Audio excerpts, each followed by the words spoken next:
నమస్తే. Welcome to Sakshi education. నేను శరణ్య. నిరుద్యోగులకు శుభవార్త. పంజాబ్ నేషనల్ బ్యాంక్ తాజాగా భారీ నోటిఫికేషన్‌ను విడుదల చేసింది. ఇందులో మొత్తంగా 5,136 అప్రెంటిస్ ఖాళీలకు సంబంధించిన వివరాలున్నాయి. ఇక మీకు అర్హత ఆసక్తి ఉంటే వెంటనే ఆన్‌లైన్‌లో అప్లై చేసుకోవచ్చు.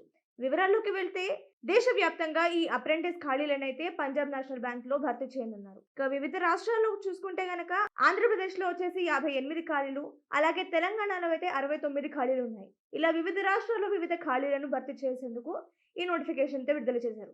ఇక కేటగిరీస్ పరంగా మనం చూసుకుంటే గనక అన్‌రిజర్వ్డ్ కేటగిరీ వారికైతే 2,383 ఖాళీలున్నాయి. అలాగే ఓబీసీ అభ్యర్థులకు 1,110 ఖాళీలు, ఎస్సీ అభ్యర్థులకైతే 887 ఖాళీలు, ఎస్టీ అభ్యర్థులకు 294 ఖాళీలున్నాయి. ఈడబ్ల్యూఎస్ అభ్యర్థులకైతే 464 ఖాళీలున్నాయి. ఇక దీనికి మీరు అప్లై చేసుకోవాలనుకుంటే మీకుండాల్సిన కనీస విద్యార్హతలేంటి, అలాగే వయోపరిమితి ఎలా ఉండాలి అనేది ఒకసారి చూసుకుందాము. ఇక విద్యలో అయితే ప్రభుత్వ సంస్థలు లేదా ఏఐసిటిసి లేదా యూజీసీ గుర్తింపు పొందిన ఇన్‌స్టిట్యూట్ నుంచి మీరు గ్రాడ్యుయేషన్ పూర్తి చేసుకొని ఉండాలి. అంటే కాలేజ్ కావచ్చు, ఇన్‌స్టిట్యూషన్ కావచ్చు లేదా యూనివర్సిటీ కావచ్చు. మీ గ్రాడ్యుయేషన్ అయితే పూర్తి చేసుకొని ఉండాలి. ఏ విభాగంలో అయినా మీరు గ్రాడ్యుయేషన్ పూర్తి చేసుకోవచ్చు. ఈ గ్రాడ్యుయేషన్‌కి సంబంధించిన ఫలితాలను జనవరి 1, 2026న లేదా అంతకు ముందే ప్రకటించి ఉండాలి. ఆ తర్వాత ప్రకటించిన వారికి అర్హత ఉండదు. ఇక ఇది విద్యార్హతకు సంబంధించిన వివరాలు. అలాగే ఇక్కడ వయోపరిమితి చూసుకుంటే గనక 20-28 ఏళ్ల మధ్యలో మీ వయసు ఉండాల్సి ఉంటుంది.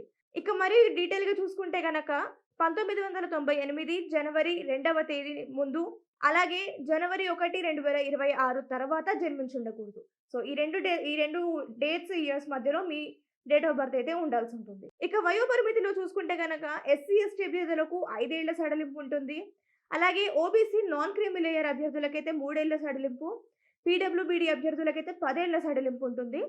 అలాగే మహిళల్లో కూడా జనరల్ లేదా ఈడబ్ల్యూఎస్ అభ్యర్థులకు 35 ఏళ్ల సడలింపు, అలాగే ఓబీసీ అభ్యర్థులకైతే 38 ఏళ్ల సడలింపు ఉంది. ఇక ఎస్సీ, ఎస్టీ అభ్యర్థులకైతే 40 ఏళ్ల సడలింపు ఇచ్చారు. ఇక దరఖాస్తులనైతే మీరు ఆన్‌లైన్ విధానంలో చేసుకోవాల్సి ఉంటుంది. అంటే Punjab national bank official website నుంచి మీరు దరఖాస్తులు చేసుకోవాలి. ఇక ఈ దరఖాస్తులైతే ఫిబ్రవరి 8వ తేదీ నుంచి స్టార్ట్ అవుతాయి. ఆ తర్వాత ఫిబ్రవరి 24వ తేదీ వరకు ఈ దరఖాస్తులు కొనసాగుతాయి. ఈ 2 డేట్స్ మధ్యలోనే మీ అప్లికేషన్స్‌ని అయితే కంప్లీట్ చేసుకోవాల్సి ఉంటుంది.